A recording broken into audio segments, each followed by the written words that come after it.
Id-Dipartiment tas-Sigurtà Soċjali għamel progress kbir fi-ġbir tal-flus li tħallsu b'mod irregolari lil persuni li ma kellhomx dritt tal-assistenza għal diżabilità severa.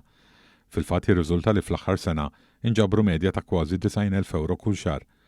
Dan wara li b'inizjattiva proattiva tal-Ministeru għall Politika Soċjali u Drittijiet tat-Tfal inħolqu mekkaniżmi ġodda biex jiġu evalwati l-applikazzjonijiet għall-assistenza għal diżabilità severa fil-perjodu in kwistjoni u fl-istess waqt jiġi assigurat li dak li hu tal-poplu jinġabar lura.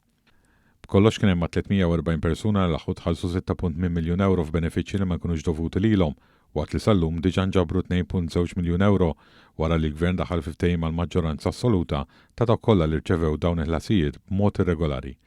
Sal-lum 78 persuna diġà ħallsu dak kollu dovut minnhom f'total ta' 1.2 miljun euro, waqt li hemm ukoll 218 persuna oħra li daħlu fiftehim mad-dipartiment konċernat u qed iħallsu dak kollu dovut f'pagamenti kull xahar. Dawn diġà ħallsu mal-miljun euro, iżda jifdilhom ma' 3.6 miljun euro oħra. Bekk ikun jifdal biss 44 persuna li għadhom ma daħlux fiftehim biex iħallsu lura dok dovut minnhom. Sattant dawn xorta nżammulhom kważi 70,000 euro minn benefiċċji oħrajn li għandhom dritt għalihom biex bekk jibqalhom jagħtu bejniethom ftit inqas minn miljun euro.